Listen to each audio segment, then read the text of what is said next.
Hi, and welcome Beyond the Racing Line, the Formula One podcast by fans, for fans. We are back. It's full apologies for a long layoff of races. It hasn't been by choice. It's been by unfortunate circumstances with a death in the family, but we're back now and we are raring to go. We've been watching Formula One. Tristan, how have you enjoyed the last 3 races? It has been 3, hasn't it? Triple header. They were like, yeah. Really, really, really, really good. Really good. Do I need a break this weekend? No.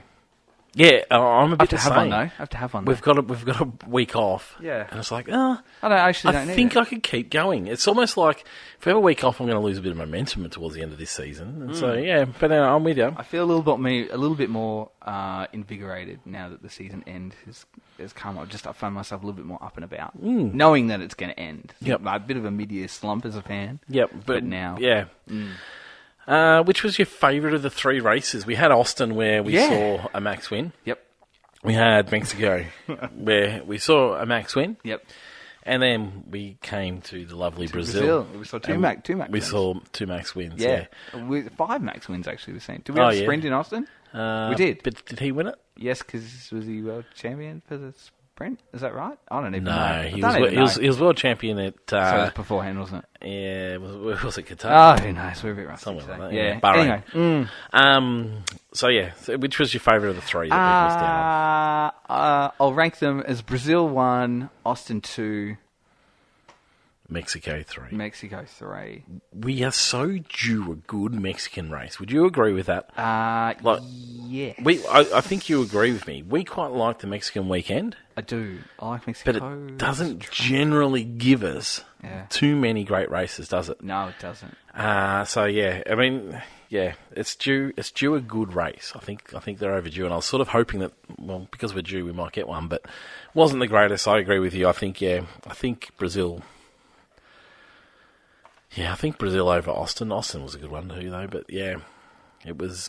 It's a nice little triple header. It makes sense. The other thing I like about this triple header, it makes sense. Start up in Austin and come down to Mexico. Now we're in Brazil, and then we're off to Las Vegas, which we can talk about more. I've done so much looking at just things that are about Vegas. There is a guy, I'll have to find his name and put it up for us and show you. There's a guy in Las Vegas at the moment, and he's on Instagram. The name of his account absolutely escapes me.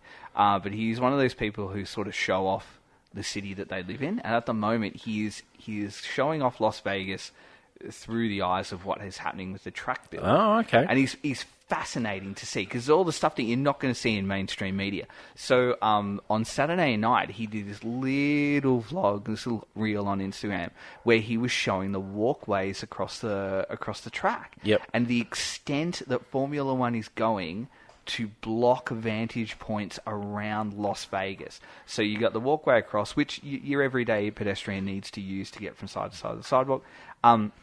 And what they've done is they've put like a fence, then there's a meter barrier, then they've got a reflective sheeting that goes across the inside of it with lights that will shine on the inside of the reflective sheeting. So at night time, when all the track light comes on, the sheeting has like a mirror sheen in between it, and it will become like a white wall. And then he showed it happening at night time, where you can't see through it. So where is it going to be? Well, this is like there'll be walkways across the track that you'll see, and they're just for pedestrians. They're nothing to do with Formula One. And this is the sheeting that is going across all walkways that are elevated above the track. To stop people To stop people like you and me who standing think, above the I track. don't want to go and buy a ticket. I'm just going to go to Vegas Strip and I'm just going to stand and watch it. So they're going to extreme lengths to stop people watching the view without paying for a ticket. Yeah, right. Which is stupid pricing. If you've seen the pricing, my God. Yep. It is. It's not there's parts of me that is quite excited to see it, but there's parts of me that just want to say, no, you know what? It's getting ridiculous. But I guess that's the whole idea of Vegas. It has to be ridiculous. Genuinely hyped up about it. Yeah, and I am too, just to see what show they can put on. But I don't. I honestly, in all my belief, I can't imagine I'm going to want to see more than a couple. But I'm looking forward to being surprised. I get a feeling I am. I get a feeling this is going to be my new Baku, where I'm going to not love it, but then I am going to actually start loving it. I was actually giving it a crack on my PlayStation for the last few days. It reminds me, it's very Baku-ish. Is it very boring? I don't think it will be. To drive it, yeah. No, to drive, yeah. Yeah, to drive it is. Baku's boring to drive, but Yep. I think it's going to be hectic. Okay, all right. Bit hard to go through all the races that we've missed. Yeah, what are we going to do? Like And just so a summary and then all things Brazil? I think we'll just go Brazil, and if there's something that we want to bring up, all right, as time goes across there were lots of news and stuff pod. that we can just sort of bounce off and Yes, talk about. yep. But yeah, so it was one of those ones. But I have got an opening question. Oh, good. And seeming we've been away, this one was sent in from Kingsley. He's been on fire with the opening question lately, and I think I was asking for an audio question from someone, but I can't remember who it is. So please resend it to me. Okay. However, Kingsley's opening question is he wants to know, assuming this is a comeback show, he's considering this a comeback, what's the greatest comeback since Jesus Christ? Now, that is a big call. Wow. Let's go with Formula One. Wow. Whose is the best comeback in Formula One? How many have there been? Not a lot. There isn't a lot, but let's think of a few. Like, so Schumacher, obviously. Yeah. Now, he obviously didn't get back to his great heights with his comeback. Kimi, however, yes. came back and won a world And then championship. just demolished, Yeah. demolished Lotus. So that's that one's pretty high up. Kimi, you got Fernando, you got Jensen. And then Fernando's second coming. So he's come back. He probably hasn't got to the heights that he wanted to, but he's probably gotten to higher than I was expecting he was going to get to. Yeah. Considering the teams that he was rejoining. Who else have we got? Anyone? Jensen. Did Jensen do a comeback? Jensen sort of just did the one race, didn't he? Yeah. So, but I mean, it is comeback of sorts, isn't it? Yeah. I mean, you've got I mean, and then the other part of it's going to be that we've got some comebacks like a Massa from injury, a Niki Lauda from injury, from almost death. Yeah. And so they're probably. I mean, I know. So Kimi's championship was once he came back, wasn't it? No, Kimi's was before. 07. He won a championship before. 07. 07 was Kimi, then off, and then he pretty much gutted. Gutted Lotus. Yes. Okay. Yeah, okay. and then went back to Ferrari. So is Lauda's? Maybe Kimi's. I'm going to go with Kimi's. I think I'm going to go with Niki Lauda. Okay, I'm going to go Kimi's. Anyway, not a bad one. I'm not sure this comeback quite marries up to those great feats. No. Did you know our fans, because I found myself reading our fan frenzy, because we weren't answering them. I just felt bad. Because we weren't answering them. And I know, I was getting very proactive on the messages for the first time, like ever. And then someone was like, people were trying to guess where we were. Oh, really? Yeah. Oh, I'm interested. And then someone thought we'd had like a massive falling out. Oh. I don't know if that was legitimate or not. It felt like legitimate when I was reading it. I'm like... We did try. So unfortunately, my wife's father had passed suddenly, and so it was a bit of a shock to the family. And we did actually try it in a few times, but it was just becoming a little bit tricky to sort of get away and get on with it. But I like that. I like that. Yeah, falling out.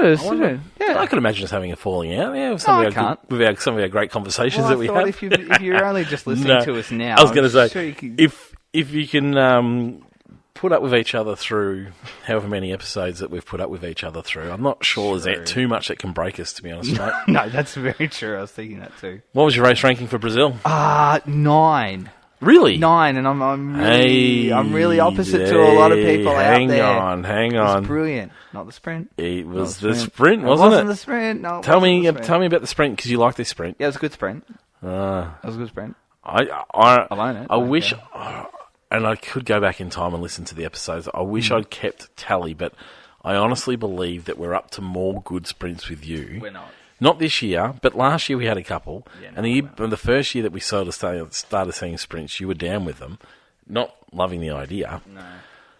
But yeah, I nearly think we're up on sprints with you being positive about them. We're definitely not. Speaking of sprints, as we're sort of... That's the last one. I feel like this is a real machine gun episode where it's just going to go... Yeah, I'm going to try and straighten it up a little bit, but we'll see. Well, I'll you scattergun, I'll So I put a social media post out asking about just fan predictions. Yep. So in 2024, sprint races need to what? Yeah, what? yeah, good. Yeah. So some of the responses, Chris, Dr. Auto Art, they're either a thing, we have them at every race, or we just get rid of them. He said he preferred to be a standalone championship. Yep, which Max would have won. Sam agreed with Adam. They need a fourth tyre compound that can only be used during sprint. So it's a sprint tyre, which is good. Adam wants soft and super softs only and a top 15 points. Couldn't agree more with that one, but we can get to that. Liam Udihia. I reckon I've done all right pronouncing that. Just get rid of it. Just unnecessary. Sam Wong, get rid of it. Ian Bushnell, abandoned. Les Law, get in the sea. Matthew, what does that mean? I don't know. Get in the sea. Les Law, get in the sea. Okay. Was trying to swear and then just thought, don't want to be censored by Facebook. Okay. Matthew said, get rid of it. Adam Hughes, how about a sprint quali? How about one lap shootout full grid? And Motard, GTFO. What's GTFO? Get the... Yep. There you go. Good. So, enough fans. So people generally... Yeah, it's I know, interesting. mixed bag. There's a couple of just different suggestions, but the general consensus there is no. I'm still on the... I think 6 is the right number. I'm okay with 6. What did you think of drive? Did you see the driver responses in the... Yeah. In the presses? Mixed bag. Yeah. It's about the same as everybody, I think. Look, I would rather, and Martin, I think, sums it up beautifully. Yep. I would rather watch a sprint race than an FP2. Free practice 2. Yeah. And I think the whole weekend benefits from it. Yeah. I think the key for this good sprint race is you just got to choose the right places to have a sprint race. Yeah.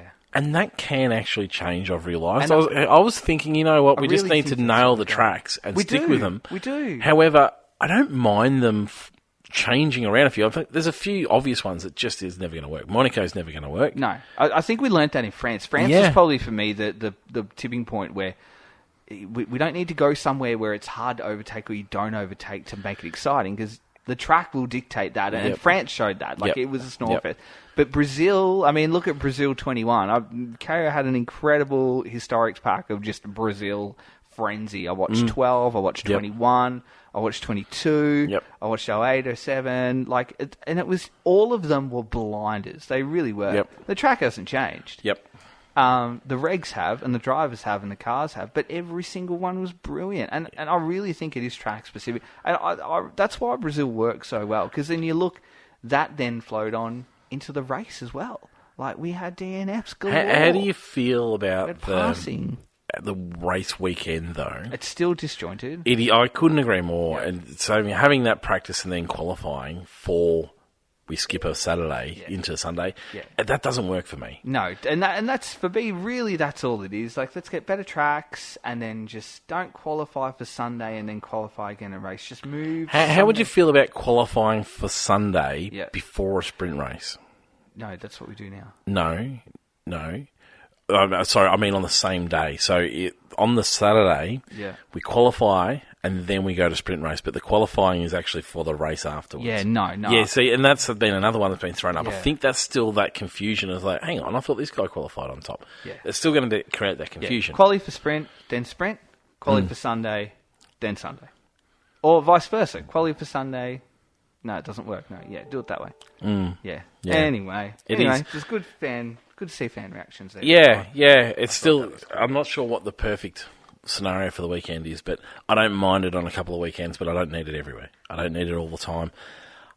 One thing I do love, and I think this is nearly fairly across the board with most people in Formula One, is I love the idea of them only practicing once before they get into qualifying. It is a really, really good thing for the sport, where the teams aren't complete experts because they've got all of the data in the world ready to go for the race weekend.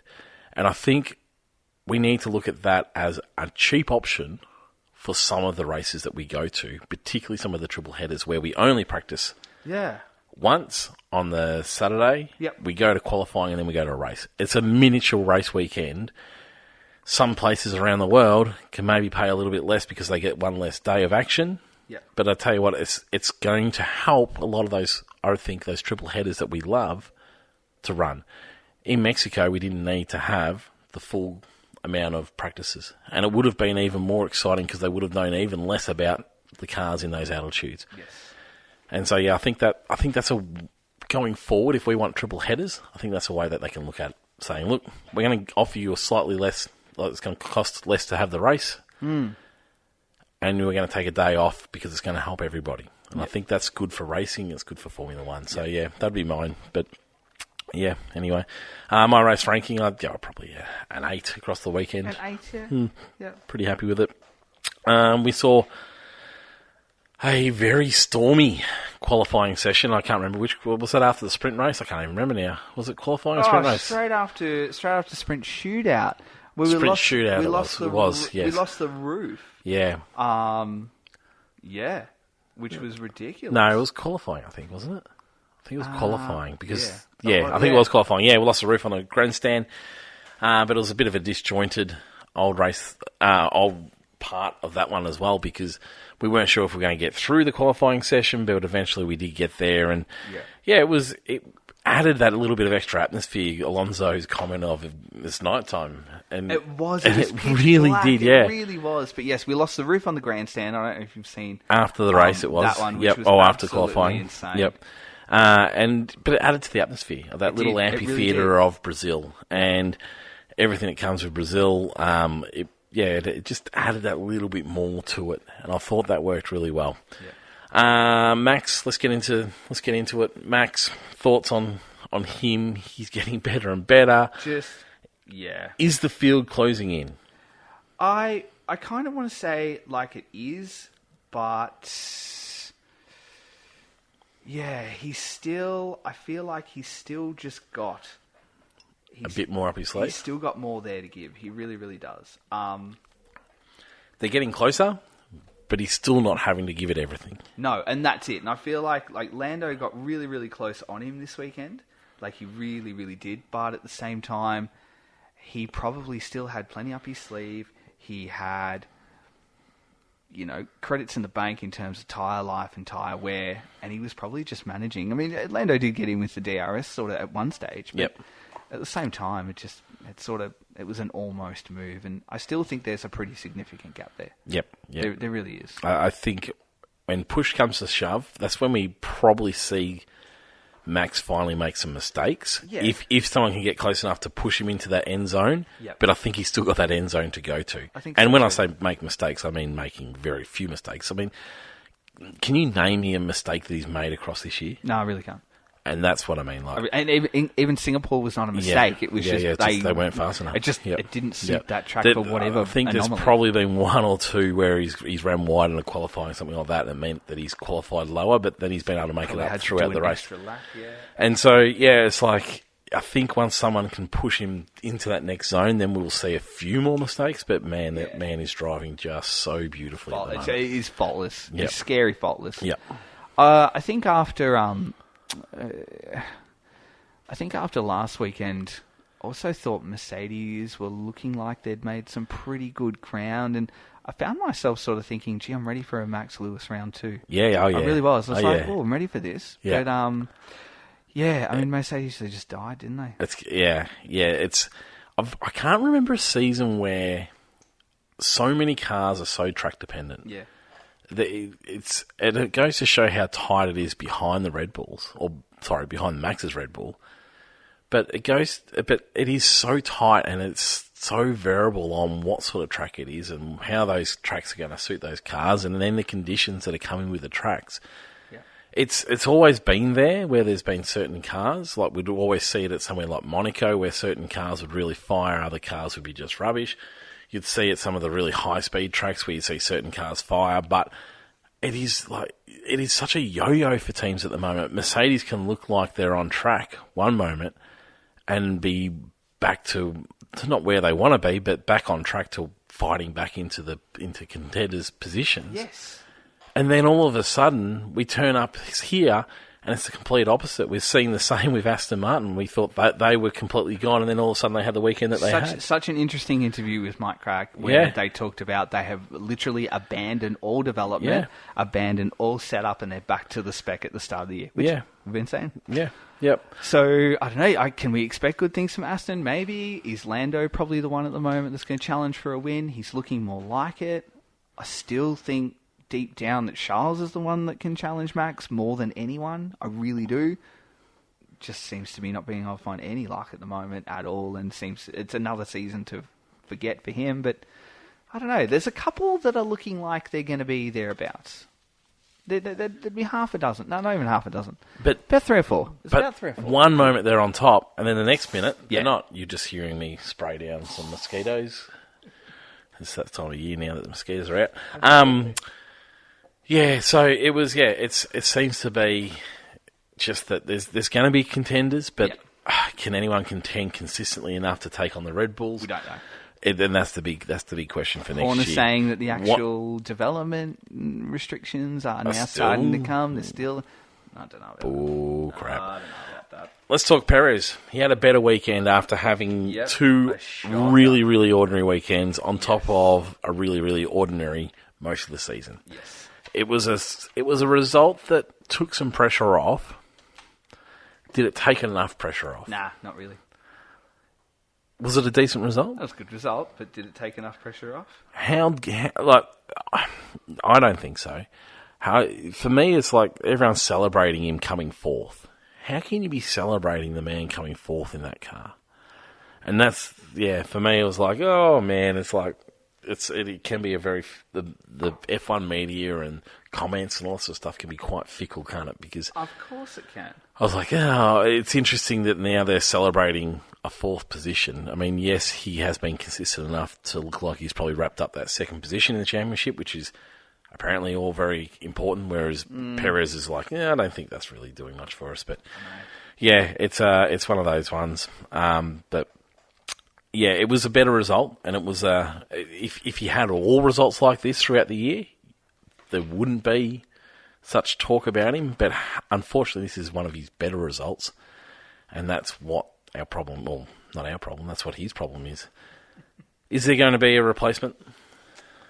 Maybe. When? Who knows now? I think it's probably got to that point where it's if it's going to happen, you can't plan for it. There's not going to be a weekend or a moment where everyone will go, yeah, this is it. Do you think it's going to happen at the end of the season? I think it could. They're not going to do it before. It could be something ridiculous, like he could go and win Vegas and then get dumped. Yeah.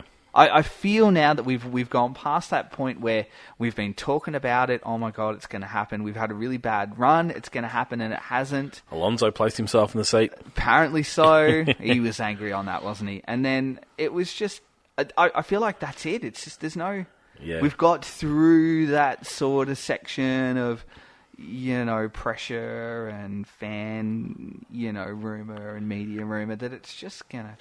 It could happen in the next 10 minutes while we're recording tonight. My latest theory. going to happen. My latest theory is that Red Bull are going out to try and poach a gun, and I think the gun's Norris.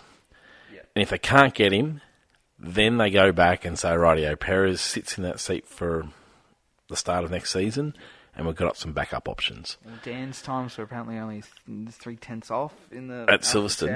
At Silverstone. Yeah, and then that's right. And then he was out qualifying him and all sorts of things. So yeah, I think that pressure is still well and truly there. But yeah, my gut feeling is that they're chasing a gun. They're chasing someone that's not within the team at the moment. See if they can poach them across, pay out a contract, and make it all happen. But it'll be a watch this space. But it's. Yeah, for me, it was like, oh man, everyone's celebrating, but there's still a fourth in a car that really should not be fourth. Yes. Norris's weekend, strong. Fabulous.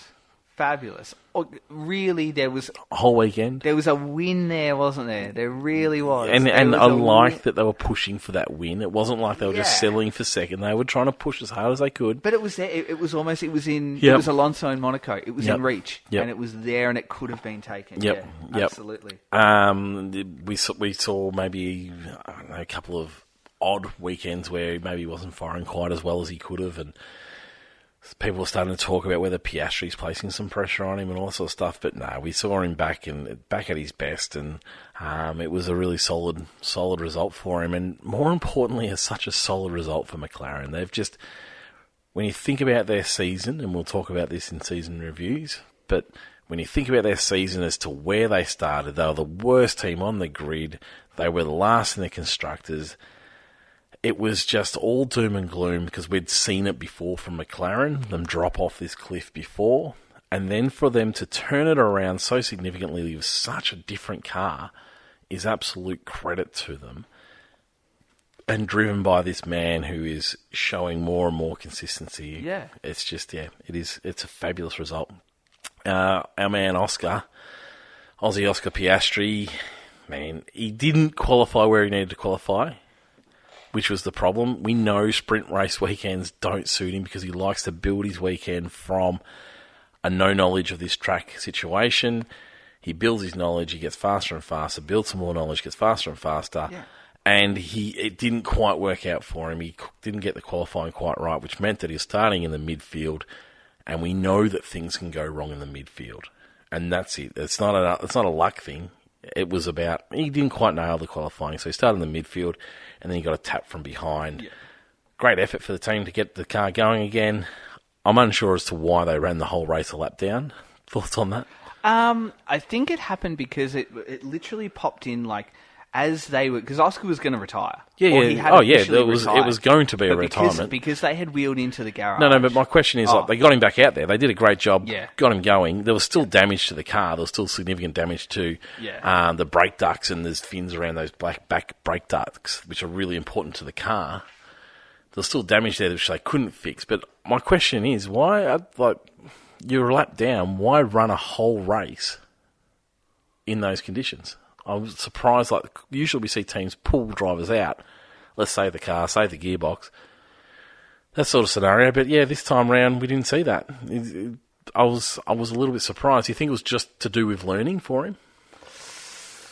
Yeah, I think considering this is a season of learning for him, and he keeps talking about that. I think so. I think knowing that it was probably going to be a DNF, there parts of the car was damaged. Yep. We got 3 weekends to go. You know what? We're not going to gain anything by parking it. Let's go out. Let's do some laps. You've never been to Brazil ever before, so just go right ahead. And if it fails, it fails. And if not, well, you've gained a power of experience, so we might get some valuable data. I tend to agree with you on fabulous that one. Call. Because his big thing that he keeps talking about is this time management through races. Yep. That's the area that he needs to improve on. And you could see across the weekend the back end of the 81. Man, oh man, it was out of control. Yep. And so I think that was right. Let's go and find out some more information. Let's get some more laps into this guy. Yes. And I love that he's all on board that sort of situation. Yep. Similar, actually, and I mean, opposite end of careers, but Dan Ricciardo, I think, same deal. Even though he's a lap down, he still hasn't had huge amounts of time in that car. So the more development, the more understanding he can have to bring that car back to him, I think they were doing it for the same reason. He was still, I mean, magically all those positions were coming back to them, and they nearly ended up in the top 10 with all the retirements that went on for the weekend. But yeah, I think it was actually a similar deal. Ricciardo hasn't had a huge amount of time in the car. We want to give him as much time in the car as we can, so let's go and keep the car going. I think it's a really good. Yeah. You know what? Dan's times were really, really good, and so were Oscar's. Oscar's weren't bad considering how damaged that car still was. Absolutely, absolutely. Yep. Fernando Alonso. Wow. Your man, Fernando. What a finish. I've been that excited for a race finish since Abu Dhabi 21, when Max won. It was, it was so good. And even the build-up, 16 laps of just at it. And fair play to Checo too. Really, really worked it out and really thought about it too. There's some really phenomenal onboards that I've seen. And I really love Grun's sort of rundown of it on the SkyPad too, where he showed Fernando doing things that, you know, as the really good Fernando fans will know, just doing different things, like throwing him off by hitting an apex that he hadn't hit before out of nowhere, you know, avoiding it for 6 laps and then hitting it, and then, you know, don't want to be games too predictable to Checo. And then suddenly that sort of puts Checo off, and then he gains, you know, 210. It was just awesome, and they both drove beautifully well, and I love what they both said afterwards too, that there was real respect for that battle. But at the same time, they made a really valid point about some of the up-and-comers and the way that they race each other too. That there was such a strong mutual respect where they knew where each other's cars were going, and you gave that room, and it allowed that racing. But how many times do we see, you know, like a George or even a Lando, or, you know, just Alex sometimes as well, and K-Mag, they'll give room, but they'll overstep it just enough to cause an accident. And it's like, I'm close enough now. I've got to get the overtake done now. Yes. Whereas a lot of the older campaigners know that, right, I don't need to make the overtake now. No. I've still got the 16 laps. Checo's fabulous. If anything, he needed just to wait one more lap. Yeah, I mean, he was fabulous, but he still didn't get the job done. Still didn't get the job. And that's the knock on it. That's probably okay. There was a winner and a loser out of that. But they didn't crash into each other. No. And that was one of the things. And it was for such a long time too. And even if that was a Gasly Ocon situation. Oh my God! First go and they're both in the wall. Yeah, but or either of them with somebody else. Absolutely, and it's just a mess. So I really liked what they said, and I think it's something that probably the up and comers need to have a look at. That it's not elbows out at the first opportunity. That it can be a patient build. Yep. And that was really, really relevant in what we saw with that. And as I said, 16 laps, and even Fernando, when he got done by Checo straight out, he was, straight into the horseshoe, and he was right on him. Yep. And it was just sitting there and then making sure that up the retroposter that he was right on his gearbox, and then he was able to launch up the hill at him. And I thought that was really great. It was really well thought out. Just awesome. Geez, the margin was stupid close. Stupid close. I thought he'd actually. I thought he got into.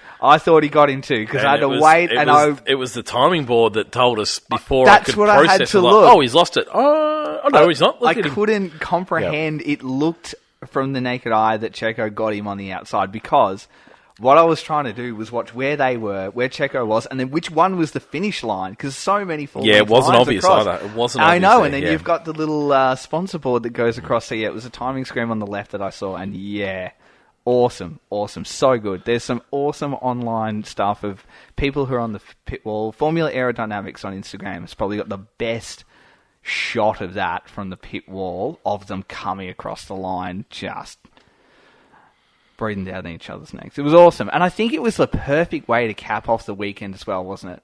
Yeah, it was. We had such a great session every session. We had the huge sort of, weather, we had the great shootout, we had the really good sprint, we had a great quali, the race was building, and then bang, that big finale. It was a really, really great way to actually cap off the weekend. You got some kind words for Stroll? No. You should. Fifth is all right. Pretty decent result. Pretty decent and solid. But can we just remind yourself, a couple of weeks ago, he was belting up his teammates, his staff. So Oh, yeah. He was beating the butler. There's no doubt about it. But it was Lance Stroll. I mean, I'm not sure what we can be saying about this dude, but he managed a decent result, qualified well. It was a decent result for him in a car that was obviously working again. It was interesting. He actually did he out-qualify Alonso in one of the sessions? I can't remember now. He was looking like it at one stage. Carlos Sainz, that Ferrari was a long way off the pace by the end of it. Sometimes they look like they're right in the hunt and they're pushing, and then other times when you come to a track like this, they're a prime example of a track-dependent car. Sainz, it was a solid 6 for a car that wasn't really giving him too much. Anything to add for Sainz? I thought it was just sort of, I don't know. Back to where Ferrari was mid-season? Yeah. We've seen this resurgence since Monza. Yeah. And we thought, it's just one out of a can in Monza. They've just pulled out all stops in Monza, but we've actually seen them in a bit of an upward trajectory since then. Yeah. But then this weekend, it's just back to the whole, not quite there. Yeah. Yep. Yeah, I know Charles put it really well. It's a season to forget, isn't it? It really was. Well, Charles didn't make it to the grid. Did you think, like I did, that before we saw a replay that he'd thrown in the wall himself? Because I thought, that was it. I thought, you are kidding me. Yeah. Surely he has not thrown that in the wall. I could hear my dad telling me that I told you he's not up to it. But, it turns out it was a hydraulic issue, was it, I think, in the end? Hydraulic. Reminded me of Perez and Max in Bahrain a couple of years ago where we lost both the Red Bulls right at the end. Yep. And I think it was Perez who had a rear lock, and it just went right round. It was exactly the same as that. So. Yep, I do remember that. Yeah. Pierre Gasly, as Ricciardo likes to call him, solid. Yeah. Solid. He's good around Brazil, Pierre. Yeah, it was...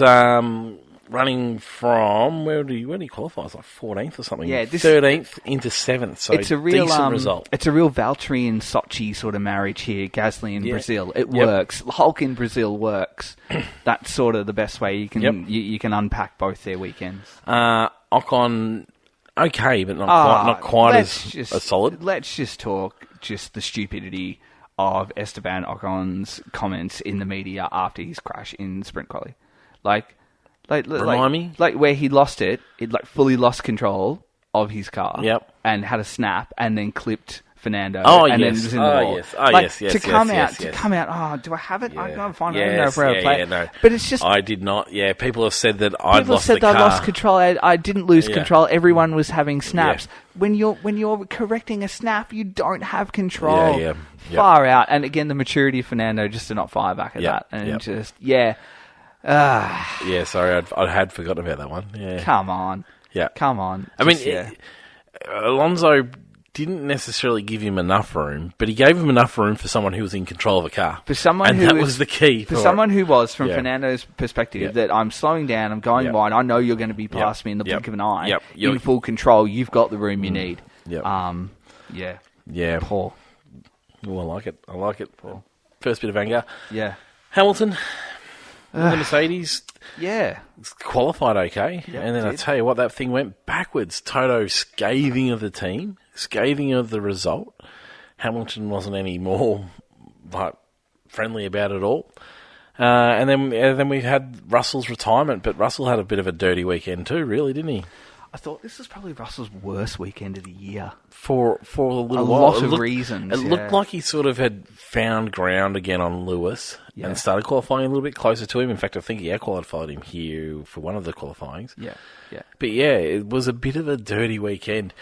Notice that Russell has become the new whinger on the radio. Yes, I had this conversation on Monday with a work colleague. Like, he's turned into a real whinger. Yeah, it's almost like this is where I believe he is.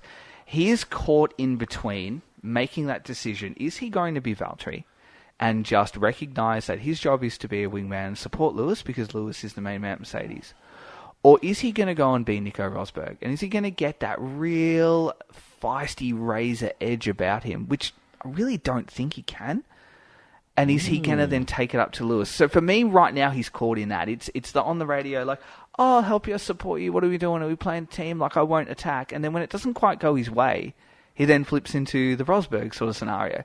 And it's like, what are we doing? Let's go. Like, and he's up there in everyone's faces. Let's make things happen. So he sort of needs to define his place as a Mercedes driver, I think, at the moment. And that's why we're seeing those real mixed reactions from him. Which one do you think he is? Is he a Valtteri? I don't think he's either. See, Valtteri had to go and take a world championship from Hamilton, and I don't think Russell's going to have to do that. I think that he's going to get his own runway soon. I still see him as the building driver in this team. He's waiting for his chance to lift off, a bit more like a Prince. Yeah. Whereas I think Rosberg was almost like the dodgy uncle that went and tried to take the crown. Yeah. And Bottas was just the loyal servant. And I don't think he's going to be that. I think when there's a good car there, I think he's good enough. He's better than a Bottas. I think he's better than a Rosberg, in actual fact. Whether he gets his championship will depend on Mercedes. But yeah, he's got into this phase of becoming really quite whingy, hasn't he? And and it's not... I understand there's frustration there. You've got your big chance in the big team, but... Yeah, it doesn't come across great. It doesn't build the team up beautifully. And when Hamilton's also got his moments of whingy, it's like, well, they got the whingy drivers, have we? We got the ones that are poor me. It's So but anyway, it wasn't their weekend, particularly considering that they've been looking like they have found that ground back, and they were looking like they're coming along quite nicely. Absolutely, going to have a nice car for next year. But yeah, it's not quite to be. No. Who else do you want to mention? Dan, do you just want to talk Dan? Yeah. Like, just in general? Just Dan, Tsunoda situation. Yeah. Beautiful driving. Picked up all those points in Aston. Loves that joint. Worked out beautifully for him. Mexico. Worked out beautifully for him. And then he had a weekend which he wasn't quite onto it, but he was still saying, oh, look, I'm coming to grips with this car. I understand parts now. And it was building nicely. I really wanted to see him race this car in this situation because I feel like there was some really great pace in it. Yeah. And then the tyre from Howley tried to dodge it, couldn't get around it. And so we still don't know. We still don't really know. I mean, he had some good pace. I think he's in a really nice space at the moment. I don't think he needs to go making any major changes or anything like that. I think... No. what he's doing at the moment is setting him up beautifully for another crack at a decent team, whether that be Red Bull or another team. Thoughts? Yeah, I agree with you there. Yeah. I don't think anything major has to change. I think there's still plenty of time. I think there's still a good 4 or 5 years in the sport for him if he wants it. And the one thing I am liking a little bit, like we love his personality, but he's come out and said, look, people are acting like I'm a joker. I want to be a serious driver. Yeah. And so I know I need to cut back on a little bit of that. Yeah, great so reaction he's to cut those back on a comments. little bit of that. I think that works out all right because people were putting him down as being a joker. They were writing him off. But he is a serious driver. And he's a seriously fast driver and he's got some experience. The way he's turned that car around since he's been around the team, I don't want that to be lost either. I think he's had a lot to do with, like, this is where we need to improve. And his development across the weekend has been helping the team improve as well. So, yeah, I've been enjoying it. I've been enjoying watching the comeback. Maybe he's going to be the best comeback of all time since JC. All Signs Driver of the Year. That's awesome. Thanks to All Signs out there at Point Cook. Putting me under the pump here for F1.5. Oh, you haven't been getting it done. I am getting it done. There's a lot. Oh, that's okay. Keep boy. going. Keep going. I'm going to start with my all right. 3, 2, and 1. Are we going to do all 3 weekends? Nah. We could. Oh, no, you can if you want. But I'll have to go back and do some remembering. No, we're just going to do Brazil. We might be able to do some off air to make it a legitimate competition because that's everything that we are here on Beyond the Racing Line. A legitimate completely competition. legitimate. We are legitimate. We're pretty professional. I only gave 3 points to Alonso. I think should have been driver of the day. I think my driver of the year or drive of the year so far is Carlos Sainz in Singapore. I love that win from him in Singapore he was creating that DRS so that they couldn't come and attack him. I thought that was great. But I thought Alonso's moves, and like you were talking about, I love that craftiness about him where he changes it up. He doesn't stay consistent so the other driver can pick his weak spots. Yep. I just thought it was a really fantastic drive. So Alonso gets my 3 points. Pierre Gasly gets my 2 points. I thought he had a... Yeah, well, I thought it was just a really solid drive. Interesting. I liked a lot about it. Look, 1 point, I think it's going to have to go to Norris. I think Norris had a pretty decent weekend. Wow. Who have you got for me? Lando 3. Fernando. Lando 3. Norris.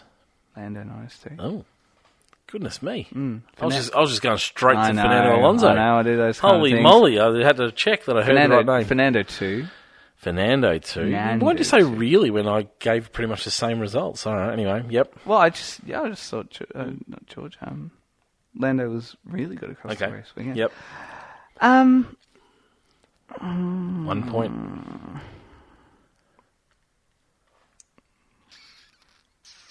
I'm going to go Yuki.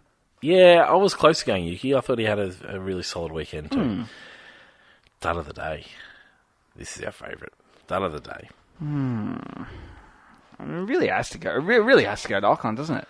Yeah, it really does. It really has to go to Ocon. The reminder of that comment. Yeah. Absolutely. Yeah. I'm happy to go to Machine Gun Kelly. Now, I haven't seen this because... It wasn't as bad as what... I know. I slept through my alarm and I missed the pre-show and I thought, no, I'm going to be late. So it was about 4:30 when I started. I should have started at 4. I've only just seen this as a thing today. So you're going to have to walk me through it because I've not seen this. Look, and I'm not giving him dud of the day for this particular interaction. Yeah. I'm going to give him dud of the day for just him being... Just a person. A dick. Yeah, because he's... A complete and utter buffoon douchebag. Yeah. It just seems like that's him. I mean, he's American, so he tried some jovialness with Martin, which I didn't mind. He's not a funny man. No, I understand that. But I didn't mind that he wasn't like writing him off. No, I can't talk to you. He was being fairly jovial. He was just being a bit weird with his jovialness. So Martin was trying to ask him what's going on with your career at the moment. Tell me more. And he goes, don't talk about my career. I don't even think about my career. I don't think about those things. And I was like, okay, all right. This is a good interview going well. And then it sort of got back on track a little bit. And then it lost its way when he was demanding Martin do some air drumming or air piano or air guitar with him on the grid. Which is fine. I don't mind that. That's a fair request. What's a fair request. Martin's a fairly respectable dude. Yeah. What's he doing? Just having some fun? Yeah, it was just a bit of a weird one, and then it sort of just he didn't give it to him, and so he walked off and gave him the thumbs down. And it was just this weird little interaction. Now, that's probably not the reason. I didn't think it was better than some other people's reaction with him. Yeah. It wasn't as good as But is that not what wasn't as good as Michael Douglas. Without seeing it, is that not what Martin wants? He wants that engagement. Yeah, but you're going to get some. It was just a weird engagement. But you're going to get some weird cats when you're in America. Yeah, like you got to. But it was in Brazil. That. Yeah, it's close enough. Like, oh, okay. I guess South America. I'm not great at yeah, South America. But yeah, it was just I don't know. It was just a weird one. But for me, it was more about who he is in general. And some of the things that you hear about him, not that I know him, but yeah. So anyway, but the main reason that he gets the dud, he left halfway through the race. Well, that just shows like a celebrity. He's not there for the race. He left halfway through the Grand Prix without seeing it. Can I be harsh and say poor form Martin? Like do some air guitar. But hang on, he left halfway through the race. Why are you letting him off on this? That's fine. The lack of air guitar. Well, that's what Martin said. He goes, I hope I haven't upset him by not participating in the air guitar, and that's why he's left. Do some air guitar. He doesn't need to. No, I'm okay with that because you know how I feel about the snobs at the F1. Go. Yeah. Go. Give a ticket to someone who wants it. He was being weird. Yep. So anyway, yeah, he gets my dad of the day. All right, I don't mind that. I'm excited to see that. And again, without seeing it, I'm going to say Paul Form Martin. Do some air guitar. Do some air guitar. I don't think he needs to. How do you feel about? Are you nervous for Martin's grid walk at Vegas? I'm excited. I'm nervous. I'm excited. I'm nervous. It's going to be a mess. It's going to be a mess. I had in my notes, and I'm trying to work out. It must have been at Aston. Yep. Martin pulled off the perfect grid walk. It was just there was enough information from Formula One teams, Formula One personnel. I'm trying to find my notes on it. Yep. Oh, now I've lost it. Here it is.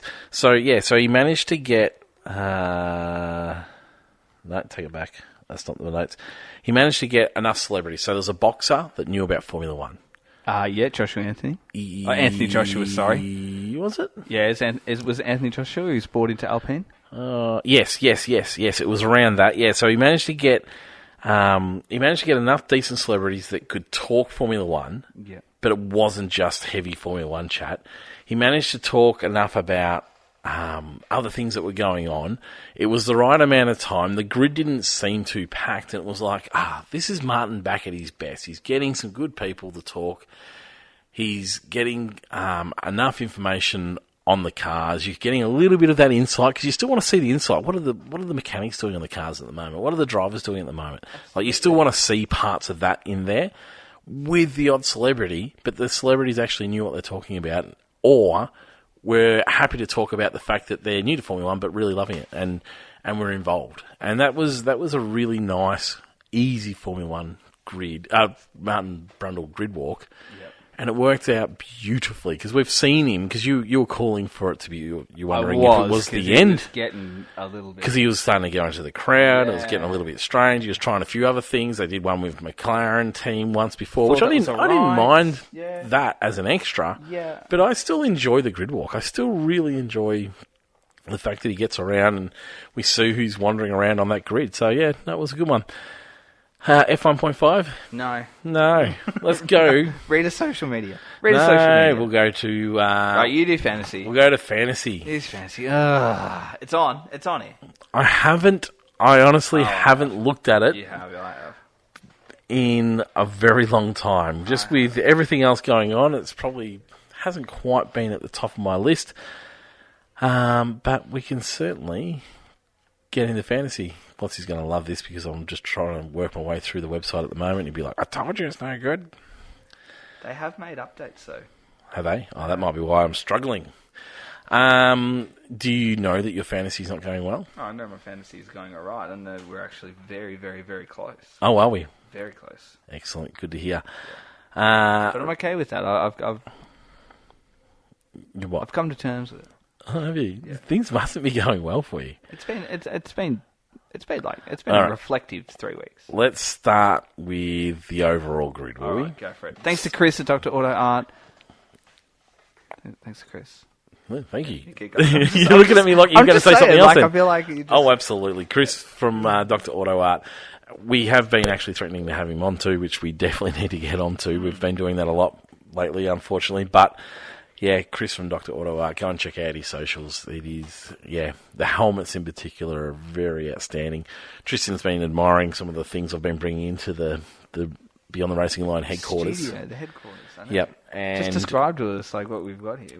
We've brought in the bar, and we've brought in some old cameras, lots of retro-y stuff, which doesn't quite fit with the F1 theme. See, I think it does. Oh, you think it works out okay? Yeah, I do. All right, sweet. But I think once we get the pictures up there, it's going to work out beautifully. The wall needs to be like green, like a British racing green. Oh, yeah. Just that section. Oh, okay. I don't mind that. Just that. I hadn't thought about that part.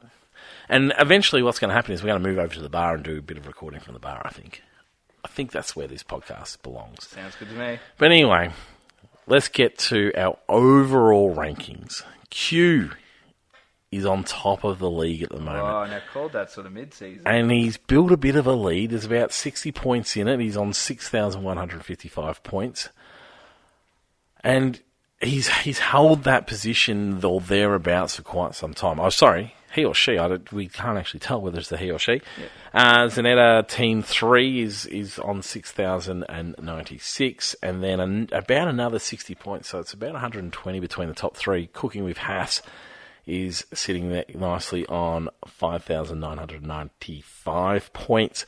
Party in the back is sitting just below them, and RRM Team F1 sitting there. McLaren's Daughters, I don't mind that one sitting in 6, so good name from there. If we go down and find ours, what's happened, Tristan? I'm on 12. I'm in 12th position. And I'm 14th. And I'm sitting on 5,860 points. And you, my friend, are on 5,835 points. Yep. I don't believe in our time of fantasy F1 that I've ever been ahead of you. No, I think this is the first time you're ahead of me. Yeah, I actually think you're ahead last week too. Well, I didn't check. No, but you were. If I had known that, I would have pushed harder for an episode, wouldn't I? Yeah. I would have told my wife, Like get over your grieviness. We would have had like a feature. That's horrible. You can't say that. We would have had a feature just especially dedicated to you, which is fine. I mean, I went a little bit overboard when I led for 2 weeks. Just want to remind you of that. At some point, I expect fireworks for this momentous occasion. Well, it's sort of on now, isn't it? It is. Just, we got 3. We run home with 3 home. With 3 to go with 30 points. Like that's a DNF. That's all it is. It's just that's a DNF and a poor choice, and it's. I'm quite comfortable that my team's got things covered. Well, you got the high ground now, don't you? But I've still got Fernando, so that's working in my favour. If Fernando can come back and bring this home for me, would be totally appropriate too. So he better just up his game. Yes. So that's sort of which is looking there. Points for the round. I'm back. I can't. I was just trying to find a way to bring up the points for the round. I finished on 369 points, 90 for Max, 39 for Fernando, 57 for Lando. Missed opportunity with the double there. 3 to Piastri, 10 to Dan, 105 for Red Bull, and 65 for McLaren. Is what that looked like. And then you, my friend, if we're looking at your points for the weekend. Which we should. We'll do that because you're in front. That's fine. Your points for the weekend, 333. So you had 90 for Max, 57 for Lando, 3 to Oscar, 24 to Gasly. No wonder you made your points. Pierre Gasly, but minus 11 for Alex. Alvin. Yeah, so 65 for McLaren and 105 for Red Bull. So that's what you're looking at. So you've actually made up ground. I've made up a little bit of ground there too. You went through How's all races. Q? Yeah. 481 points. How is he making those sorts of points? There'll be people with chips that are left over. I think he had the full he did the 3 extra. Yeah. Times 3 DRS. So if we go through the top rankers for this weekend for Brazil, Q 481, Tangerine Speedos 420, Red Bull Catering Fun 389, Jakey TF1's Turbo Elites 388, and Sagan Team 388 as well. Now, controversy. Oh. In Formula One fantasy. Does not revolve around you or me either. Oh, good. So, we had a we had a fellow fantasy competitor get in touch on the socials over the last 2 weekends.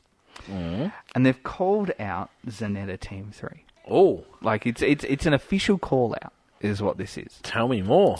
Who's called them out? Can we No, name? I don't want to, because I promised, like, I would just not. You'll see it. It's in our DMs. Oh. It's in no, I don't have access to it. Remember, No, you don't. All right, I'll show you afterwards. Anyway, so they've officially called out, like, almost like an inquiry into Zanetta Team 3. So if you are Zanetta Team 3, you need to listen in, and I want you to get in touch with us and tell us what's going on. Because I have to look in to see if these allegations are even true. Holy so moly. this fellow fantasy competitor is alleging that Zanetta Team 3 has actually spent the last month as Zanetta Team 1, and then has found some sort of way. This is the allegation. I don't even know if you can do it. I actually made a test team to see if I can do it. I can't, so I don't know. But they're actually claiming that the Zanetta has taken Team 1 out of our fantasy and then injected Team 3 into our fantasy instead and leapfrogged the rankings because Team 3 is doing better. Oh, this is wild allegations. It's a wild allegation, isn't it? Was it Cooking with Hass? Is that who made the allegation? Because they're in third now. I don't know, but so anyway, but they also provided screenshots of the last few weeks where the team has actually been named Zanetta Team 1, and now it's Zanetta Team 3. So this is serious business. Boy. This is serious business. So I don't know. We need to find out if like this has happened. If there's a screenshot. I don't know, is this like full disqualification? Like, can we boot someone? You can't take a prize by swapping teams, can you? No, you can't. I don't think you can do that. You know who's the fault here?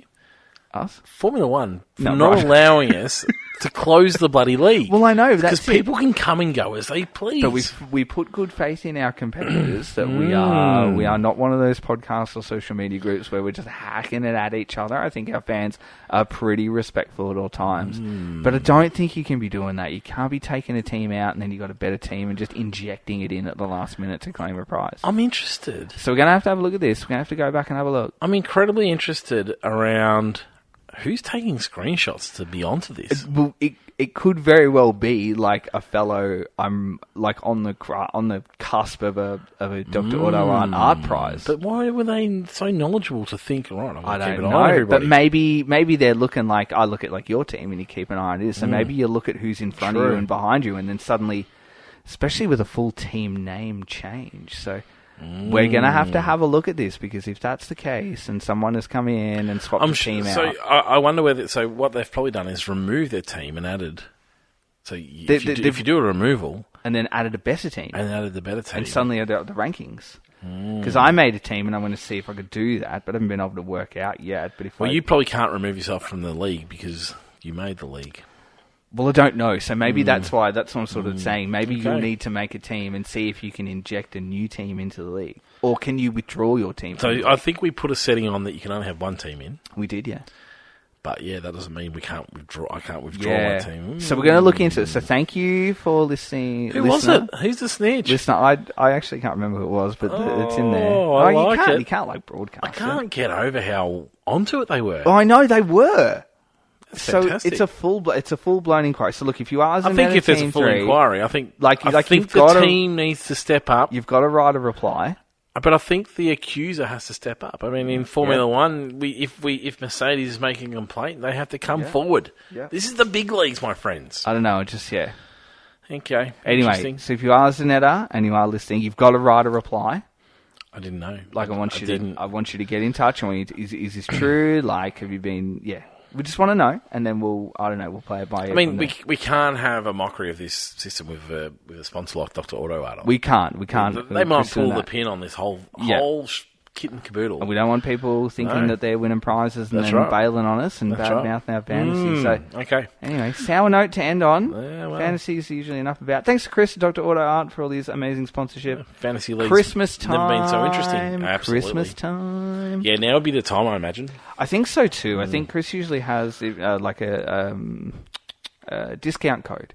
during Christmas time. But he also will have a limited amount to get out. He will, in time yeah. Because each piece is handmade. It's not like it's on a print or true. anything like that. I think the best thing you can do is if you go on to Chris's Instagram page, you can actually jump on the email subscription and you'll generally get like discount codes like that through Chris. So if you're not a follower or a subscriber, I really encourage you to do that. And as Watsy told me, he goes, you won't understand how cool they are until you actually feel them. 100%. See them and feel them, and they are, next level. So, absolutely.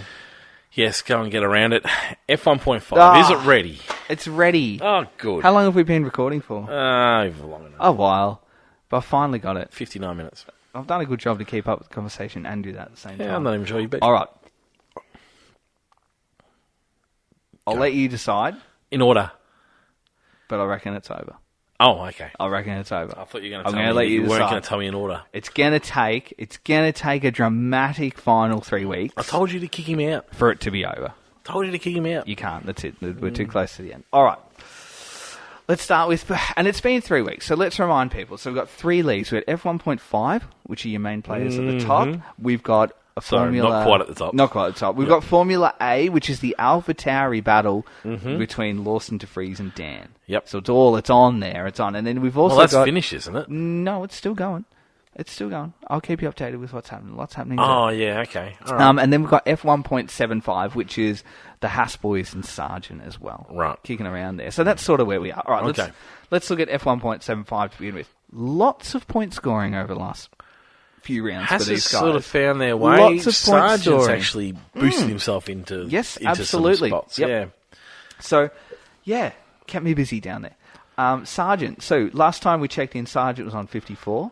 He is currently on 80. Okay. So he's banked himself quite a lot of points. There's a lot of points, as you can imagine, over the 3 weeks. Particularly this one, considering we had so many retirements. Yeah. Nico Hülkenberg started the round previous on 83, finishes on 103. So it's picked up 20 points across the 3 weekends, which is pretty nice. Very solid. Kevin Magnussen, however, doing what is... If there's a form guide for Max winning, this is a form guide for K-Mag doing minimal, has picked up 2 points. In all that time. Nearly a month of racing. He's an incredibly uninspiring driver choice. Yeah. Like, if there was ever a bland beige driver choice, like, he seems like a great guy. This K-Mag, isn't it? Lovely hair. Yeah. But I tell you what, he's boring. I loved his response to the increase in the fine cap to $1 million for drivers, where he's like, Charles can just hand over his watch, but I'll go missing off the face of the earth. It was very good. So anyway, 2 points from K-Mag and 74, so he's actually hit the bottom. He's got Sargent is ahead of K-Mag. That's sort of how vanilla you could describe K-Mag. Yep. All right, so that's where we're looking at F1.75. Who you back in there to bring that home? You'd have to say Hull could be a short price favourite there. I'd say so, yeah. He's 23 points ahead. I don't know if Sargent's going to do anything dramatic. I was liking what Logan's been doing, but it'll be tricky because there's not necessarily definitely points coming, is there? Yeah, no. And look, with like 6 DNFs this weekend, that certainly helps Sargent. Yep. All right, let's look at Formula AlphaTauri. Last time we left off. So it's Dan versus the 2 boys that aren't driving at the moment. So Lawson, 40 points, DeFries, 35. So that's what Dan's got to run down. He started the round on 12. Unfortunately, no points this weekend, which is what has hurt him. But he's actually on 36 at the moment. So he's overtaken Nick DeFries. How many did he get for his big result in Mexico? He's at 18 and 6. He had 18 and 6 in Mexico, he had 18 and 6. Okay. So, that's sort of, Mexico. So what did you say he's on? He's on 36. And he was chasing 35. He's chasing 35. So he's got DeFries. He's got DeFries. He's 4 points off Lawson. Oh, yeah, he's got it. So he's... Got it in the bag. Yep, you would think so too. How many races did Lawson get? 3? 5. Yeah, it might have been. Yeah, 5. okay. Anyway, so that's what you're looking at there. All right, let's look at F1.5. I'll do it in order for you. Thank God. So starting at the bottom, Zhou on 130. Yep. You've then got Valtteri on 145. It's only 15 points between the 2 Alfa Romeo boys. Yuki Tsunoda, 157. Yeah, which is not too bad. Then you've got Albon on 201. 201 in 5th place, which is nice. Solid. 4th place, Oscar. Just leaving some points out on the table. Wow. 210 for Oscar. Hasn't been like... hasn't been the greatest of run of last couple. So 210 for Oscar, 201 for Albon. So that's 5th and 4th. Yep. This is where it's going to get tight. You've got Ocon in third place, only 2 points ahead on 212. Yep. So the battle's on for third. This is what we're going to start cheering home now. So Ocon 212, you've got Piastri 2 points adrift on 210, and then you've got Albon a further 9 points adrift on 201. Gasly looking pretty tied up, you would say, in second place at 262, the one-time champion. And then Lando, who has come away, he's doing a max now. It has been 3 wins on the bounce. He's added 75 points in the last 3 weekends, and he's on 358. Yeah. It is all but, barring an absolute catastrophe. I hate to say it, we've got this one. It's all but over. We've got this one No, right. not at all. We have. Tell me, in Australia, when they both DNF'd? Yeah. But we had to pull the pin on Norris, and you had to go back and recalculate all those results. No, not at all. If anything, just for my enjoyment of you having to go through all that. Which is not going to happen. Yes, no, I understand that. Anyway, so that's the way. It's looking pretty good. It's looking like Lando is going to wrap it up. However, never say never. Never say never. No, never. It's mathematically... Hang on. How many races we got left? What have we got? 3 left. And how many points ahead is he? And he is 100. No, it is. It's mathematically impossible. Sorry, it is. It's over. So yeah. So Lando, we can officially crown Lando Norris our F1.5 champion for 2023. A deserved winner. What a turnaround! Unbelievable turnaround. Double DNF in Australia, all the way to now finishing. Yep. Champion of F1.5. So, yeah, it's looking like Gasly should tie up second place, which is a really good result for, as I said, the one-time winner already. As an interesting conversation past piece. Champion. If you had your time again, knowing what we now know, who would you actually have in F1.5? I think you would probably have to put... For me... That's a tough one. For me... Yep. I think it would just go everyone other than Max. That's the next division of Formula One at the moment, isn't it? It kind of would, wouldn't it? Yeah. And it would be a really strange championship. But yeah, I think like everyone other than Max is the only clear leader. I'd be interested to see where Perez actually fit amongst the rest of them. I know he's second in the championship. Well, I was going to say it'd literally be the order then now, wouldn't it? Because all he's done is win. Who? Max. Oh no, you'd sort of everyone. No, so you remove him, so everyone gets bumped up. Yeah, so I'd be really interested to see where under our rules, where everyone else would be without Max and his extra points. Probably Perez is still there, I guess. But yeah, it's an interesting one. Maybe in hindsight, you could look at maybe someone like George. I think his year hasn't been stellar. In hindsight, and then I don't know, mid-season probably. And that's the other thing. I'd like to see where all those drivers would come out in the wash through all this. Well, I tell you, by just removing Max. As a little conversation piece as well, we had some really thanks to everyone who got on our little pass or fail social media posts, which I'm going to put another one up this week as well. Yeah. So looking at either a team or a driver. Yep. And I think that's the kind of thing, that will lend it to that conversation. We put a driver up, George, pass or fail for the season. Yep. Which is really good. Gee, Aston absolutely took off as the first one as well. Just a lot of people talking about whether Aston's season has been a pass or a fail. Just in general, what do you think the consensus was? Oh, without seeing what everyone else is writing, I would have to say it's been a pass. It has, yeah. I would have thought a lot were going to say fail. But a lot have said pass. Yeah, no, from where they've come from. Some really good comments too on our socials. If you don't spend time reading our listeners' comments, get on and have a look as well. So that's been good. And then Charles, I threw a driver up as well the other week. Charles is pass or fail for the season. What would you say with that one? Pass or fail for Charles? Fail. Yeah, a lot of people said fail too. A fail or indifferent. It was a really difficult one actually for fans to just for Formula One fans to actually nail left or right. A lot of people sort of sitting on the fence going, yeah, now I think about it. I mean, the car hasn't been competitive, and whenever he has, he's sort of been good in qualifying. Back to come off 2 poles in a row. So yeah, that was a really, really difficult one. The fact that he's got that word, and still not really his fault because Max exists in the world, but then also not to be able to convert poles into wins. But then not having a great car. Did you know Max is, from Charles's last 10 poles, Max has won. All of them. All of them. It's a phenomenal stat. It is a weird... Phenomenal. For the last 10 poles in a row that Leclerc has, Max has won every time he's been on pole. It's just a phenomenal stat to see that kind of stuff too. Interesting. I was looking at that. There was another stat that I had. If Max... what was it? It was something if Max stopped racing in July... he would still be leading the world champion. That's how much of a gap he had on the field. So he could have, it was, if he stopped racing in July, didn't attend anyone, then everyone else won. So like that, it would be F1.5, like second against third. Right now, as of this weekend, he would still be in front.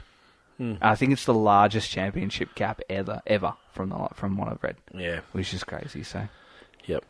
Aided by the fact we've got more races ever, but yes, True, absolutely. yes. No, I'm Yeah. with you.